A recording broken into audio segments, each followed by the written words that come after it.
And welcome back to the better than late than never version of the Titans final here on the Instagram Sports Network. Your boy Matty B once again on the call, and I have the pleasure to report a series win. Oh yeah, Phillies 2-0 winners tonight over the Detroit Tigers, taking 2 of 3 from the Tigers.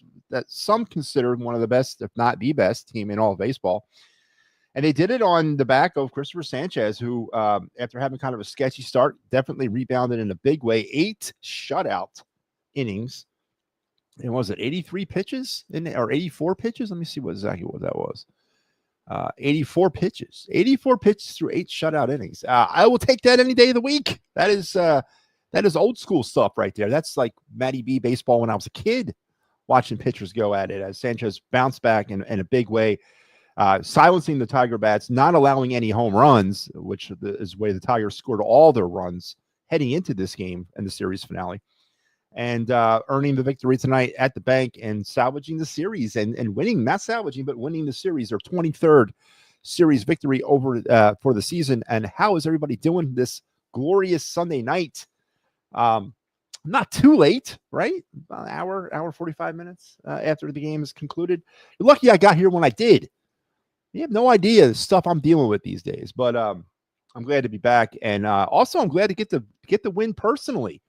I'm off the schneid, man. I had like a 3-game losing streak as a host of this show. I don't think I've ever had a 3-game losing streak as the host of the Fight File. Now, granted, I'm filling in. I'm not. This is not my regularly programmed time slot, as Pat Bernard was originally supposed to host this show, but he, of course, is dealing with some technological problems as he's trying to work that out. But glad to get the win. Phillies are also glad to get the win. And now we'll get ready to host the Orioles as our American League schedule continues. I mean, when was the last time we played a friggin' National League team? We got the Orioles coming in, and then I think it's, what is it? After them, it's Seattle and like Texas to wrap up not the complete slate of American League teams, but this little gauntlet that we're on of American League teams. So, good win tonight for the Phillies, and we're going to break it all down. Star Wars says trading John Duran's 103.3 mile per hour is the fastest pitch ever recorded at Citizen Bank Park. Yeah, he can definitely bring it. And now the question will remain, and you know, he had a very interesting debut the other night, and did pitch tonight as well with his 18th save. As he came in for a scoreless ninth.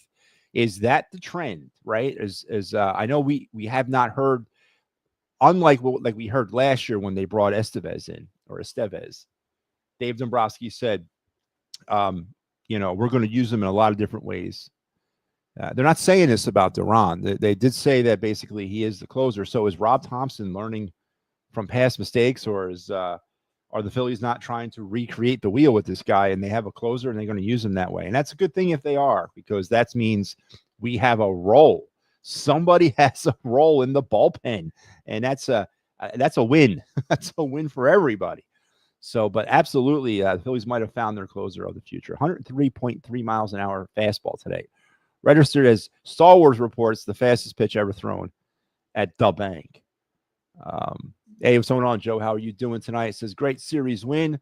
Thoughts on Duran so far? So far, I think people might have a little twisted about the my opinion about the trade for a closer. Did we need a closer? Sure. Absolutely. Did we need some offensive help? Sure. Absolutely. Am I upset that they might have solved the one problem, but yet not the other? Maybe, but I'm not. I think it's a good trade. I still have heartburn about Taiit and the catching situation within this organization. I do have heartburn about that. I ain't gonna lie. I think we're painfully thin with catching in this organization. And do I ever like seeing a top 30 prospect dealt? No, of course I don't. You guys know me by now. I'm all about the future and all about sustained winning and all about all that type of stuff. And I definitely think in baseball, you win that way. You sustainably win. You can get lucky every now and again with some free agents and some trades, but you sustainably win through your farm system. And I think that's the case in every sport that has a farm system. So no, I don't like the fact that they traded 2 top 30 prospects. And I don't like the fact that Dombrowski has now dealt 8 of our top 30 prospects since he's been here. That's an alarming trend. But yeah, I mean, I'm definitely, for the return of a lights out closer, if again he's used that way. And I don't see him making a spot appearance in the 6th inning at any time ever, then yeah, absolutely. I'm in. Do they do enough offensively? I don't know. But as far as the closer situation, yeah, maybe we found it. Maybe that's what. Maybe there were no roles in the bullpen because we didn't have the right arms. I don't know. I still think Orion Kirkering has closer stuff. I still think he does. But right now, we don't need to find that out. And they can take their time, I guess, working with Kirkering as we got Duran now for the next, 2 seasons through 2027. Is Abel going to work out? Is Abel going to ever be the ceiling of a player that was drafted 13th overall, wherever, 13th or 18th, wherever he was drafted at? Probably not. Will Abel have a serviceable MLB career? Yeah, probably. Will Taib blossom into the next Joe Mauer? I don't know. But, I understand the philosophy. I do. And I'm not against the trade. I think it's a very good trade. Was he the best closer available out there? No. Mason Miller was a little bit better than him.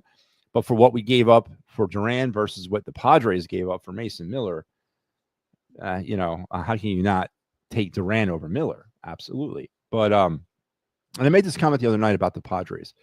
They pulled off the trade for Soto a few years back by sending a boatload of their prospects. And then they trade a boatload of prospects for Mason Miller. Where the hell are they finding all these prospects? How are the San Diego Padres able to stockpile top end, like top third talent in Major League Baseball prospect pool year after year? And definitely want to see what the player development staff is doing over there. But no, my thoughts on Duran is so far so good. And we got the closer. Now, is Jose Alvarado's return back in mid-August, even though we cannot participate in the offseason? I mean, what does that create in the back end of that bullpen? Probably, hopefully, a setup closer role type situation, and there's another role potentially given to a Phillies pitcher. Now, granted, we can't rely on Alvarado into the postseason, but and is this a safety net for Alvarado? Is Alvarado going to miss 0.2 miles per hour off that fastball now that he's not juicing anymore? Is that going to be a problem? And time will tell with that, but. Yeah, I'm good with it. I absolutely, based on what we gave up. I'm never good about giving up prospects, but based on what we gave up in comparison with other teams gave up for the Mason Millers and the David Bednars and all those guys out there, I thought we did pretty well with it. So it was a long way to come up that answer there, Joe. Hi everyone, let's go. Mickey Delaney says, I need this guy in red pinstripes for the rest of the career like I need oxygen to breathe. Now, pump the brakes here, guys. Come on, man. Twice. Two appearances. I get it. Ricky Deal's watching. I like that when he says that. And Mickey's having a conversation with Star Wars.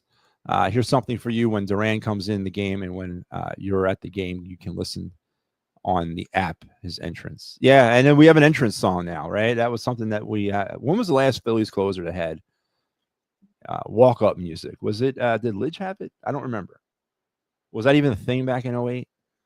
I don't remember any Philly closer. And again, when you don't have a closer or you don't have a defined closer, and maybe that's another reason why the Phillies went out and got him, right? They have no choice but to use him as a closer because he's got his own walk-up music. It's kind of silly to play that little, the tarantula walking in the fire for a 6th inning appearance. So maybe that forces them to make a role in our bullpen. So, it is pretty cool to have walk-up music. I still like Edwin Diaz's walk-up. I still like that song, that trumpet thing. I think it's pretty cool. I've always thought that was pretty cool. But Bednar was not a good trade. Now, I mean, I don't know, Star Wars. You look at the 3 top closers out there, maybe about Bednar, I guess Duran, you can throw him in there, and Mason Miller. If you had to put them on a scale of, like, if you had to rate them,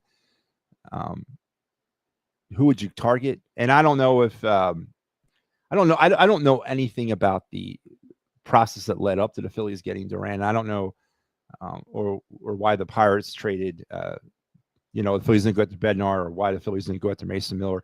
Was Duran their first choice?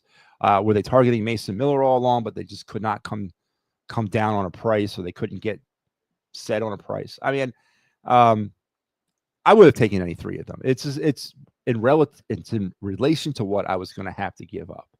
I was not prepared to give up what the Padres gave up for Mason Miller, because that would have meant all of the top echelon of our prospect pool. And that is a price that I am not willing to pay. And talk about a guy, the owner out there in San Diego. I mean, he wants to beat the Dodgers so bad. He wants to beat them so bad that he's laying the entire team's future on the line for it. But again, I said this already, just a few years ago, they traded Soto for a boatload of prospects. And now they do this again for Mason Miller. So just give the Padres a couple of years to load back up on those prospects, and they'll be at it again. But I'm not going to say it's a bad trade.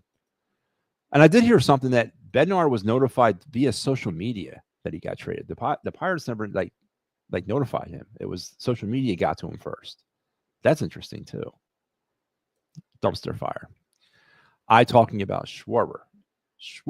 And of course, what was a 463-foot home run tonight hit by Kyle Schwarber. And now let's get back to this game. Sawers reminded me to get back on track. But before I do, let me remind everybody that it is Sunday night, and that means we are going down on the Phillies farm tonight. So you're going to get not only the breakdown of this game and whatever else stuff that I kind of go on rants about, but you're going to get a comprehensive report on the current status of the Phillies minor league system.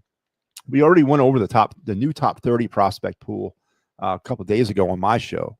Not going to rehash that, but there are some names now showing up on the norm on the Fight's Final thing, or on the down the Phillies farm. So we'll get into some of the prospects as they exist today, how the teams are doing overall, of course, how we do it every week. And there is no final word tonight. Obviously, this is the Fight's Final. I am not going to do the final word, but I'll be back tomorrow night for the final word. We'll be back on Monday night, so we'll be able to get into some more Phillies talk, Eagles talk, maybe bring up the Flyers as we get close to that season. So tonight on let's head into the box score. Let's do this. You know what? Before I do that, I'm gushing, and we should be gushing completely over the performance of Christopher Sanchez. 6 innings, 5 hits, no runs, no earned runs, 1 walk, 6 strikeouts, and 84 pitches, man. Somebody do the quick math. What is 8 divided by 84? 1, 0, what is that? It's about, what's 8 divided by 84? Come on, somebody help me out, man. I'll bring up my calculator. So it's about 10 and a half pitches per inning. You can't draw it up any better than that. That's, as I said at the open, that's old school good. That's like how it was back in the day, man. Like watching Greg Maddox work or Tom Glavine work, 10 and a half pitches per inning. I'll take that any day of the week. Could we have that on the norm? But it was definitely a bounce back performance from Christopher Sanchez. Only gave up the 1 walk, 6 strikeouts. Duran comes in for his 18th save. It was Sanchez's 10th win on the season. But on the other side, Charlie Morton, the ageless one, 6 innings, 4 hits, 1 run. It was earned, 6 strikeouts and 84 pitches through 6 innings. Holton comes in and gives up the homer to Schwarber for some insurance runs for the Phillies. But definitely a pitcher's battle tonight at the bank. And as much as I'm going to gush, and we should definitely gush over the Phillies pitching in this game, once again, we're still having some problems finding sustained offense, right? They come up with 5 hits tonight. They only drive in 1 run. They're 0 for 6 with runners in scoring positions. Yet again, that continues to struggle. The 1 run they got in was on a fielder's choice prior to the Schwarber home run. There's a lot to be very excited about and happy about the pitching, because that's the MO of this team. It's been that way all season, the strong starting pitching. And the offense either completely turns it on and goes off for 13 runs, or they do just enough to win. But it all goes back to, and we're getting closer to this day as we sit here in early August. We're getting close to the October timeframe. And this is the recipe for success in the postseason. I heard a little bit of a clip from Dombrowski today saying that they're banking on their offensive deficiencies being fixed from within. I don't know who he means. Does that mean Crawford? I don't know what that means. I really don't. And that scares me because I have no idea what he's talking about. But on the other side of the Duran thing was Harrison Bader. Is he the answer? The homers out there will tell you he is. Mike Laro will gush all over him. But again, that's not news. News would be Mike Laro not agreeing with something that any Philadelphia sports team does. That would be news. But is Harrison Bader going to unlock the secret to the Phillies offense? And I don't know if that's the case. And I don't know if Justin Crawford hopefully will be up here soon, and hopefully will get his opportunity. But is he going to unlock the secret? Is he going to change the DNA? Because it's not about unlocking secrets anymore. It's not about that for me. The secret's out. Everybody knows how to beat the Phillies, and everybody knows what they are offensively. To me, it's all about changing the DNA of the offense, because that's what I think is severely lacking here, is that we need to change the thing completely around and get away from this power-laden team into a team that can kind of balance some of their power with their contact hitting. And are we any better now than we were, earlier in the week? And I think the answer to this question is no, we're not. We're the same. Harrison Bader, and I know it's going to drive some people crazy when I say this because I'm negative Nancy and all that, but Harrison Bader is Austin Hayes. He's Whit Merrifield. He's the same type of player. He's Max Kepler, but younger. He's the same type of player. He's not, I mean, is he somebody you can go forward with in left field? Because that's where he'll be if the Phillies decide to go forward with Crawford next year.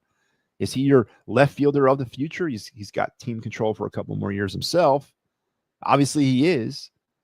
But is that really enough to unlock the DNA of this team or change the DNA of this team? And I think that is really the problem. And I don't think we've done that. And I don't know if we've done enough to try to mitigate the power outages with Harrison Bader.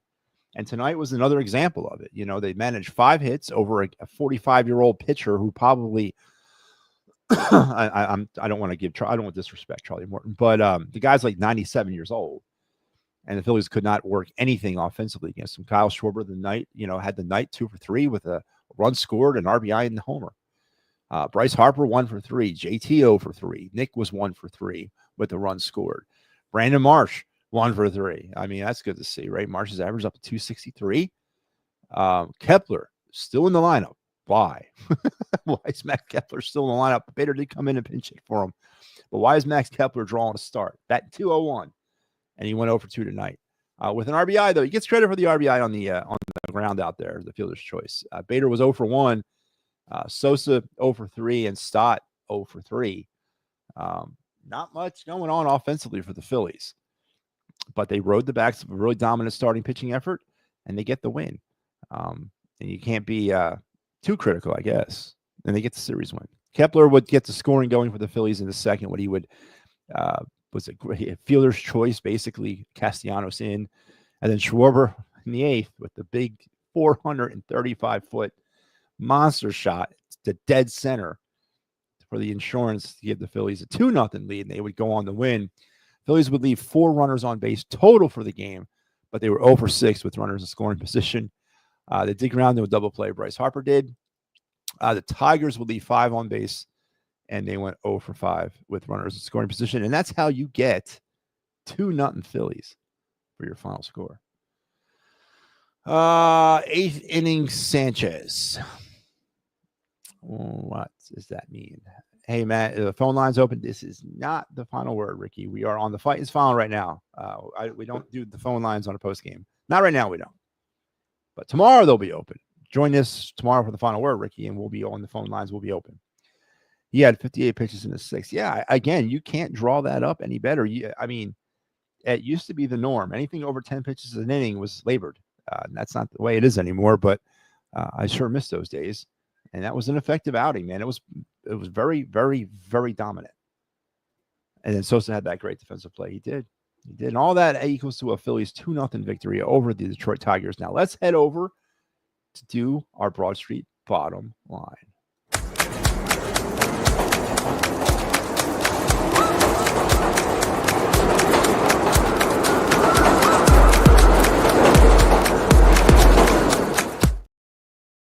All right, my Broad Street Bottom Line tonight here on the program is sponsored by The Final Word with Matty B, the flagship show here on the It's a Wrap Sports Network, starring yours truly. It typically airs every Sunday through Thursday at 10 p.m. Not tonight because I'm doing post game, but tomorrow I'll be back. And it's been spotty all summer. I'll give you that. You already know that. All right. But we're coming out of the summer. What I'm involved in right now will only be going on for 2 more weeks, and then I'll be back full swing. So, but we'll be back tomorrow night, and then Tuesday night, maybe Tuesday night, maybe Wednesday. I don't know. I don't want to make any promises I can't keep. But that's it is the flagship show. It's a great network we're running here. I can't even guarantee my own show. But my Broad Street bottom line tonight was, we can definitely go in and out of the offensive struggles. Continue. The frustration of offense continues. And do I have a warm and fuzzy about the offense? No, I don't. I still think it's still the same offense that bowed out of the playoffs in 24, 23, and lost in the World Series in 22. So I do think it's still a problem. But when you get a pitching effort like you did tonight from Christopher Sanchez, and he bounced back, earning every dollar of that extension, silencing all the critics that really didn't think he would ever amount to anything. And then when you look at trading away a prospect in Mick Abel, and then you also look at the performance you had from Sanchez tonight, to go along with so many other very good performances that he's had since essentially the midpoint of last season, it makes you feel better about moving off of a prospect like Mick Abel, because it looks like you might have at least that number 3 spot in your rotation sewed up for years to come. And Sanchez tonight continuing to provide huge dividends on that contract, and they're going to need him. Oh, man, they're going to need him in the postseason. Christopher Sanchez might be the most valuable Philly player heading into the postseason, or I shouldn't say the most valuable player, but the expected to be the most valuable player heading into the postseason, because he is going to be probably called in a lot of situations where it's 1-1, series 1-1, maybe 2-1, 2-0. There's going to be a lot of like those hinge pins games where it kind of hinges on that start or that performance, and it might fall to Chris Sanchez to get the Phillies a big win, to either close out a series, tie up a series, take a 1-game lead. Christopher Sanchez is going to be a huge factor in this postseason run if the Phillies get there. So it's good to see him bounce back tonight with a dominant performance and following the Phillies' MO of strong starting pitching this season. And that was my Broad Street bottom line. When is Painter's next start for the Iron Pigs? Like 4 days from now, 3 days from now, like Wednesday maybe? I don't know. When did he pitch? He pitched the other night. I watched it. Was it Thursday? What is today? Today's Sunday, right? I think he pitched Thursday. They don't play tomorrow. Everybody has Monday's a mandatory day off in the minor league. So I don't know. Probably Tuesday or Wednesday. I have to look. Help me out, Joe. You got the internet, man. You can bring it up. All right, so let's head over now to let's round the bases, because we got to get into some. We got to talk about the Phillies farm system.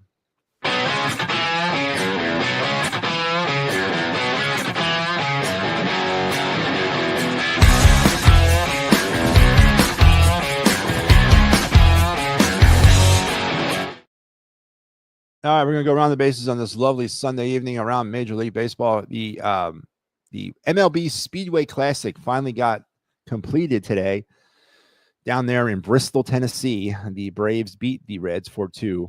The game was rained out yesterday. Yeah, so they kind of came back and handled their business today. Phillies, of course, 2-0 winners.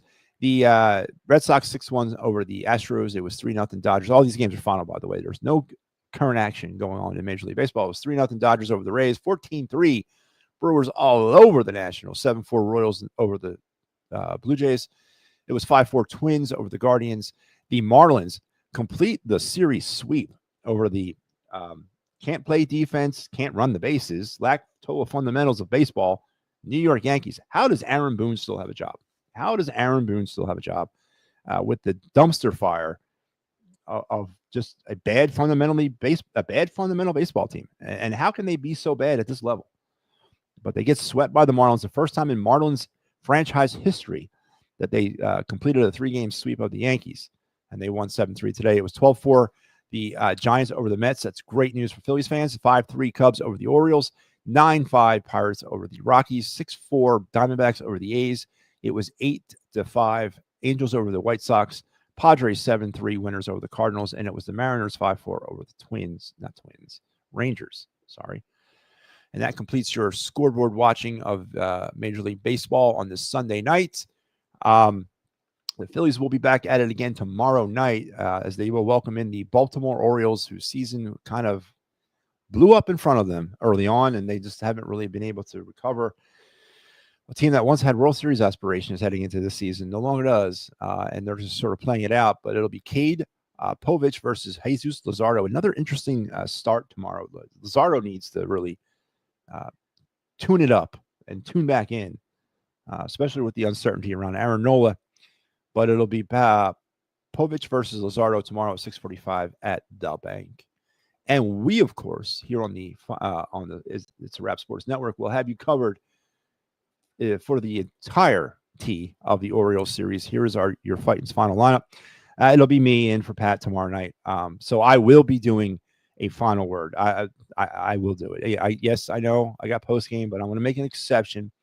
We might do a twofer, meaning we'll start with the final and transition into the final word. But I will do the final word tomorrow night. Steve will come at you on Tuesday, and I will be on Wednesday to do the final word. So you'll be seeing a lot more of me again in the O series. All right. Well, let's check this comment board. 2 more subs. That's right, man. We're up to 90. And listen, and I want to, I sometimes lose sight of things, and I do want to thank you out there. We've been a network for 10 months. Tomorrow will be our 10th month anniversary. I think October 4th is when the network debuted out of the ashes of what happened with Edge of Philly. And, we started a YouTube channel with 0 subscribers. And we've built up to 98 less than a year in. So I want to thank you for that. It's been a fun 10 months getting this thing going. Bigger and better things are coming. I promise you that.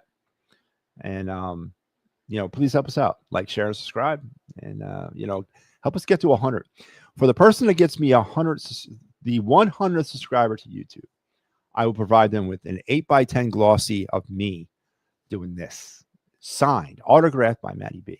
I mean, that's something you can put on eBay. I'm telling you. So help me out to 100. And if you're that 100th person, just let me know that you're the 100th, and we'll do something special for you. I promise.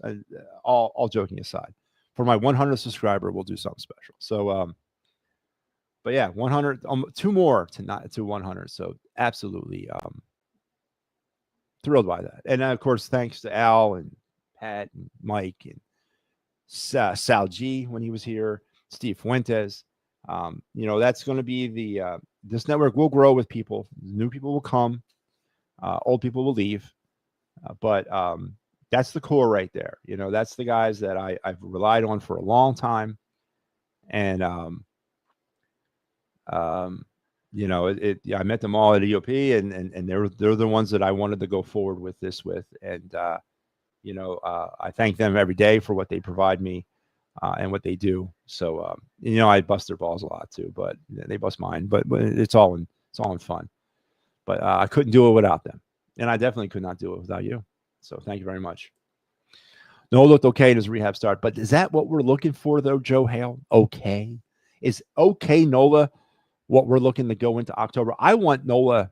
I want the October Nola from 2022 Cardinals and Padres series, not the World Series Nola, but I want the NLCS and NLDS, or what was it? Yeah, the NLDS and the NLC. Was it the NLDS? What did we play the Cardinals? What was that? The wild card round? Yeah. Okay, I want the wild card round Nola, the NLDS Braves, and the NLCS Padres Nola from 22. That's what I want. I don't want OK Nola because I don't know if OK Nola is going to work in October. And I'm concerned about Nola. I really am. And I said this when he went down. I didn't think he's going to come back. And I still don't. I have my trepidations about what his role is going to be on this team going into the postseason. Because that's what it's about now, right? I mean, I know we're still fighting for a shot and nothing's guaranteed. But you got to start looking at that horizon a little bit and start kind of putting those chess pieces on the board. And where does Nola fit into that? And is OK Nola what we want? Or do we need what's he getting paid? $1 bazillion a year? I mean, do we want that? I want that, Nola. And I think there's a problem there. I think Nola's lost a couple miles, and I don't know if it's no one's talking Tommy John, but I don't know what's going on with Nola, and I'm concerned. I am. Barbara, how you doing? Yes, Maddie. She says pitchers battle tonight. We scratch out a win. Dominant effort by Chris Sanchez. 8 shutout, only 85 pitches, 10.5 pitches a game or an inning.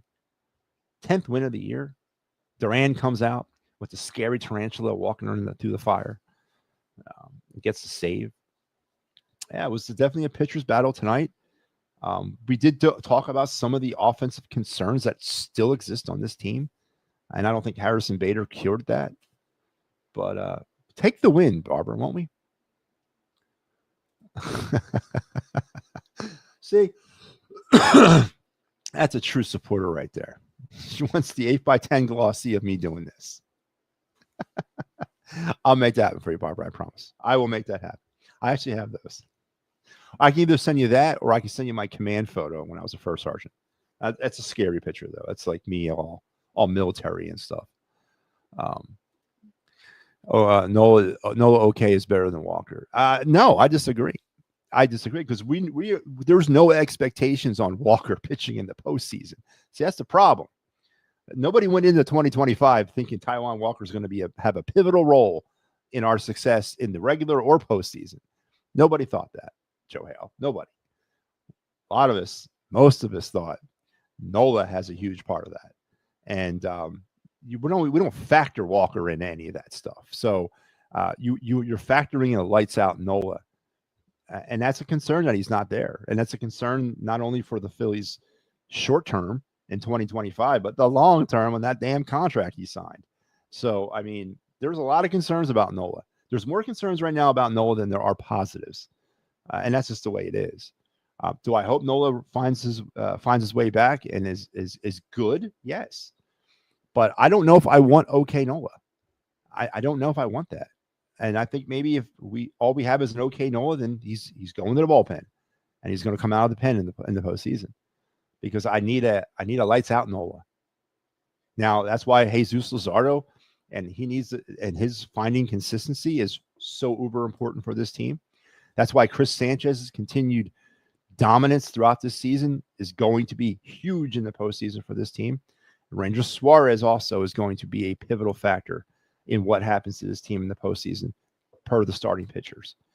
Thinking about Painter and all that, Painter's not going to factor into any of this in 2025, and rightfully so, he should not. But those individuals are. And do you upset the apple cart by trying to force feed Nola in there? And, when you're working off limited games, was it 3 games in a wild card, 5 in the NLDS, 7-7 for the NLCS and World Series, you don't have much of a margin of error. And that's why I'm not happy with the offense. And, I don't know if, rolling the dice with Nola in the postseason is such a smart thing to do right now.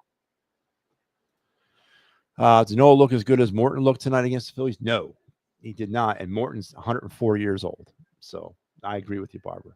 I agree. So the Nola thing is still way out there, but we'll get, hopefully there's positive things to talk about Nola, and hopefully there's some positive returns on Nola, and hopefully he does make it back to the rotation before October so we can get at least 3 or 4 starts out of him and see where he is. But yeah. All right. So it's Sunday night. And before I wrap it up for the night, I do want to remind everybody that it's Sunday. So we're going down on the Phillies farm as we continue our retrospective and our in-depth look at the Phillies farm system in 2025. And we did it last year too. And did we do it the year before that? No, last year was the first year. This is the part of the time of the show where we take a look, I wouldn't say uberly detailed, but we do take a snapshot look at all levels of the Phillies minor leagues. We highlight a couple of players and we talk about the team in general. Now, of course, the FCL Phillies, which is the Phillies Rookie League affiliate, has completed their season. So we will not be profiling them for the rest of 2025. And unfortunately, that's just the first domino to fall, because the other dominoes are getting ready to fall as we're coming down the stretch here in the minor league system. I know AAA rolls through September. I think AA does as well. And I think all the other levels do. I think high A and low A don't. I think high A and low A are over in September. I'll have to check that. But we're coming down the stretch, and it sucks. Absolutely sucks. But here we go. Let's start it up with the low A, because we're not going rookie leagues, but the low A Clearwater Thrashers, and your player of the week, shortstop Raider Tello. 4 games, 5 hits, 1 run, a homer, and 5 ribbies for the 2023 Phillies draft pick. As the 2024 Phillies draft pick from the University of Iowa. Your pitcher of the week was Ryan Dromboski, not Dombrowski, from the University of Pennsylvania, draft pick from the Phillies last season as well. A game, no wins, 4.2 innings work, 5 hits, no earned runs, 9 strikeouts, no walks, and a 0.00 ERA. Dromboski, we've had him on this. He's been featured before. This is the first time Tello has shown up on the little slideshow. So welcome aboard, Raider. Cool name, by the way, Raider. The Thrashers were 5-0 on the week so far through the second half of the season. They're 18-15. Hopefully, they're fighting themselves for a playoff spot in their division, as they did not win the first half. They were 36-30. So they still have a shot at the playoffs, but I don't know if 18-15, that's just a little bit above 500. You got to turn it on. But there's your Thrashers. Now let's head up to Jersey Shore. Zach Arnold, we've talked about him multiple times. He should be getting ready for a promotion soon. I would imagine this is really, we're moving out of the time that they promote, but Zach Arnold probably will finish up with Jersey Shore, but definitely look at Zach Arnold starting next season out with Reading. He had 4 games, 5 hits, 5 runs, 2 homers, and 6 ribbies. Your pitcher of the week was Christian Tortoso. 2 games, no wins, 5 innings pitched, 4 hits, 1 earned run, 10 strikeouts, no walks, and a 1.8 ERA for the Blue Claws. They were 5-1 on the week, 17-13 on the season for the second half. Doing a little bit better than they did in the first half. They got off to a slow start down in Jersey Shore this year. I don't know if they're going to make it to the playoffs, but they're battling for the Garden State down there. Now on up to Double-A with the Reading Fighting Phils. Your player of the week is Alex Benelis. A game, first baseman, 5 games, 3 hits, 1 run, 1 homer, and 2 RBIs. Your pitcher of the week is now the new Mick Abel. That's right. The new Mick Abel, Jean Cabrera.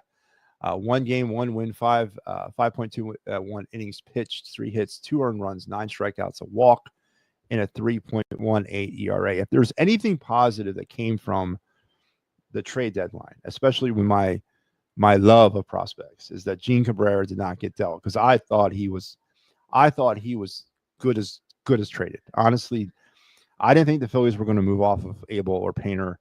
I thought it was Cabrera and players like that were going to get moved, and he didn't. So now he moves into the new the Mick Abel role as essentially, other than Painter, he is your next highest level or highest pitching prospect, in my opinion, within the Phillies organization. Was promoted from Jersey Shore to Reading about 3 weeks ago, and will probably finish the season with Reading, and more than likely start next season with Reading as well. But definitely look at him maybe at the midway point of 26 to make a bump up to Lehigh. And he could be factored into our rotational plans 27, or definitely back end of 27, maybe early part of 28. This kid's a real deal too.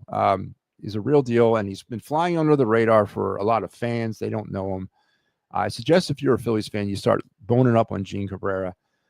Of course, now that's if he doesn't get traded between now and he gets to the Phillies. But yeah, he is your new Mick Abel as the second highest touted Phillies pitching prospect, in my opinion.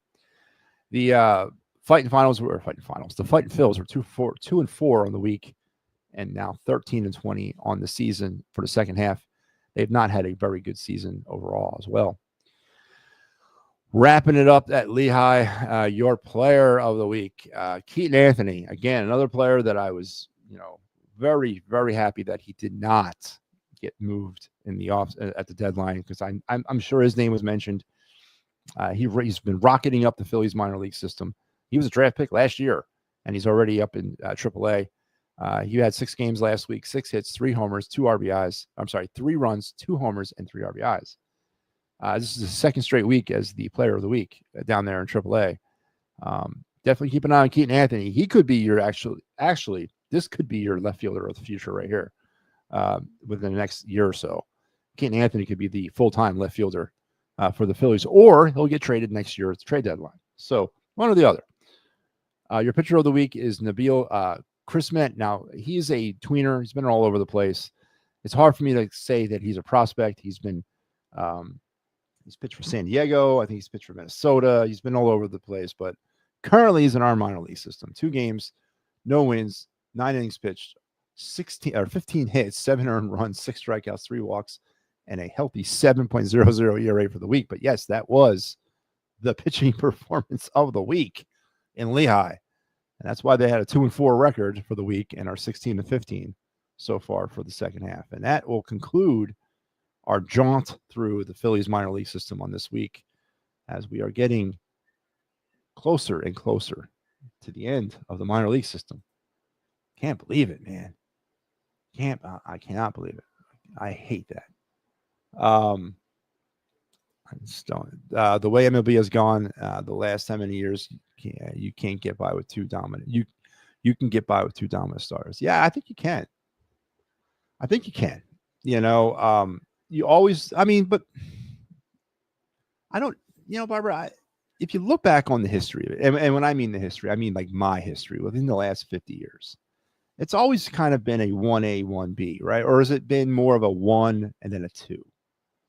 Are you saying that MLB is getting by? It's basically a 1A, 1B type situation now, whereas before it was a solid 1, a solid 2, a solid 3. Yeah, I mean, I think I can buy that. Absolutely. Snap! I missed most of the show, girl, but this week is more shows. Yes, this week is more shows, and I will be back. You'll be seeing a lot of me this week. Matt, can you do a Flyers live? Me and Mike got to talk about it. We will. I promise you, before we have to do a Flyers preview show, we'll do the Flyers review show. I promise, Ricky. There's only so many hours in a day, man.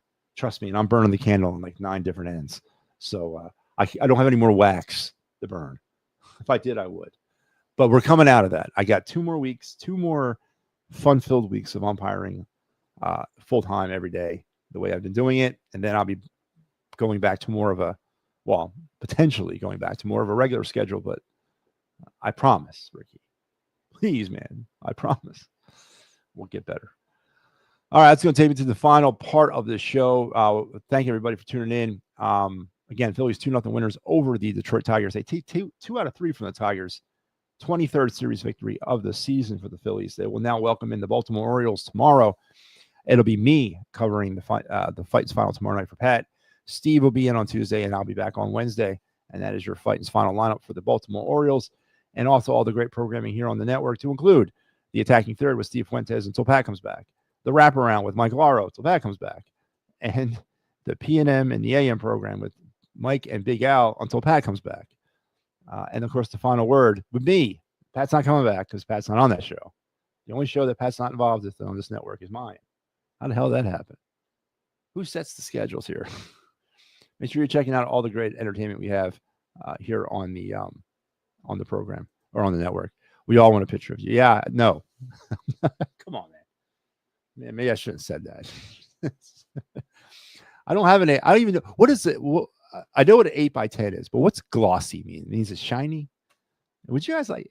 I mean, I'll do it, man. I'll make it happen. Wait until NFL starts. Oh boy, yeah, I cannot wait. It's it's a whole other. Absolutely, Barbara. It's a whole other world there when the NFL begins. But that's a great thing too. The Eagles are playing Thursday against the Natty Bengals, right? Is that when their preseason opener is at the link? Oh, man, can you believe that? Football's back. It's great. It's great because we're getting to the best part of the year, fall. All right, so that is going to do me tonight. Phillies win 2-0. We are going to complete the Fight's Final, and we are going to go enjoy the rest of our night. Everybody, you enjoy the rest of your night. So until I say goodbye till we see each other again, there's one more person I got to hear from. You know what I need, Harry the K. He has